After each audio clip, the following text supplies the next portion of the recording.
dal leen ak jàmm yéenekaay yëpp naka la ñu xëyandoo mooy ni ki démb àllarba ji naka réew mi yëngu na Le Soleil yéenekaay ne fintoo naka mercredi à rebondissement naka la ko yéenekaay bi tuddee ndax dogal leen ca def ni ki démb bari na ubbil yéenekaay bi nee na élection présidentielle changement premier ministre ak remplacement li nga xamante ni si moo di en perspective mercredi boobee nag ni ki démb déglu leen yéenekaay bi nettali datu présidentielle conseil constitutionnel daal dinaa rejeté mbooleem proposition yoo xamante ni moo tukkeen ci dialogue national bi Macky Sall naka tànn 24 mars naka ngir ñu amal élection présidentielle boobee gouvernement boobu remplacé nañ ko mu dal di ko nasaxal Amadou Ba nag maître Sidiki Kaba moo ko dal di remplacé ca primature ba amnistie le projet de loi nag adopté nañ ko niki démb ca assemblée nationale libération yéene kay di ko feer ne fintoon ni kay niki démb remis ménage dëgg nag moo amoon ci kaw nag conseil ba rejeté nag conclusion yi nga xamante ni moo tukkee ci dialogue national bi bu noppi nag fixé ab date 31 mars nag la finte ni nag ñu amal élection yi Amadou Mame Diop nag boo mooy tudd bu 2 avril weesoo nag moom lañ nar a jox réew mi Macky Sall nag jël na acte dissoudre na gouvernement bi convoqué corps électoral bi nag moom le 24 mars maître Sidiki Kaba moom la ñu def premier ministre Amadou Ba naka fintoon ni la mu war a jublu moo di waajal naka élection présidentielle yooyu nag ngir mu dem ci terrain waajal campagne am yéene kaay bi de tribune naka waxul loolu nee na 86 morts ci diggante 2021 2024 Macky Sall naka amal ab amnistie loi boobee naka protégé nañ ko loi boobee la ko tax a jóg nag yéene kaay bi moo di protégé rek ay ñoñam projet adopté nañ ko ci 94 voix contre 48 ak ñaar ñoo xamante ni ci newuñu waaw newuñu déet Macky Sall à couteau tiré moom ak conseil constitutionnel ngir faire oublier rek li nga xamante ni moo di loi am Macky Sall ci Dakar Time mel na ni naka dafa yebal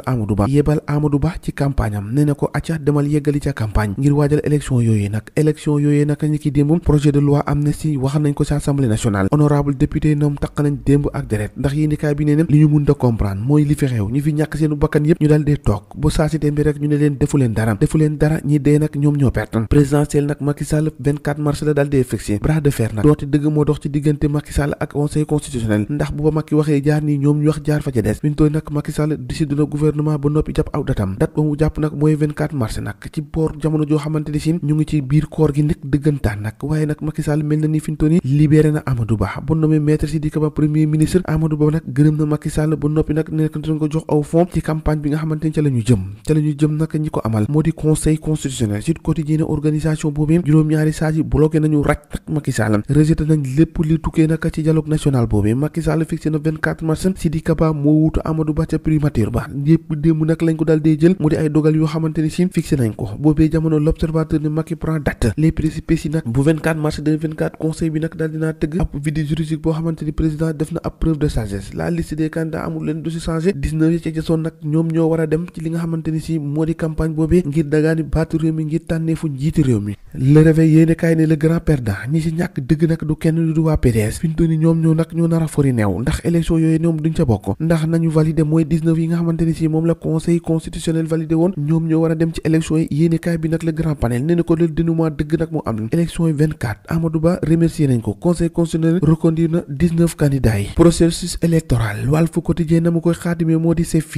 fini le conseil ne constitutionnel sauve na Sénégal Macky Sall naka fixé na datu élection 24 mars le gouvernement màbbal nañ ko premier ministre Sidiki Kaba remplacé na Amadou Ba loi d'amnistie na Pastef lànk na le sale boulot ndax jàpp nañ ne fi mu toll nii lenn li nga xamante ni moom la ñu bëgg a def duñ ko nangu tey duñ ko nangu ëllëg ndax ñi faat dañ leen a war a reeral ba noppi ñu daan leen loolee nag la ñu war a def waaye nag di am na si ay nit ñoo xamante ni si daanaka def nañ lu ne ci réew mi Sénégal a ngi loolee tax nag yéene kaay bi di Sud Quotidien fi mu toll nii game over poma jeex na nag wuri wa dem na ka waxi mag dem nañ taali law laay doon jaay léegi mu lamb ndax élection yi Macky Sall jàpp na aw datam 24 mars conseil constitutionnel nag ne 31 mars fi mu toll nii mbir mi léegi mu leer na ba noppi ndax fi mu toll nii li ngeen doon xaar yëpp am na fi mu toll nii date lañ doon xaar date am na le conseil consacre nag la crise bi nga xamante ne si moo amoon waaye di quotidien la mu gis nag moo di élection présidentielle conseil constitutionnel en mode sabotage dëgg la daal dee ne ndax li ñu mënta nangu moo di élection yi mu jàpp 31 mars loolee moom ci jamono yi pak lay doon te loolee du mun a nekk nag waaye itam dañuy violer li nga xamante ni si moo di article 137 bi sàkku rek ab délai 80 jours bi nga xamante ni si moom la ñu war a amal laataa élection yi imposé na candidat yi nag ñu dem sa campagne électorale en plein mois de ramadan maanaam si weeru koor bi ban date nag la ñu war a mun a sukkandiku bu dee bu 24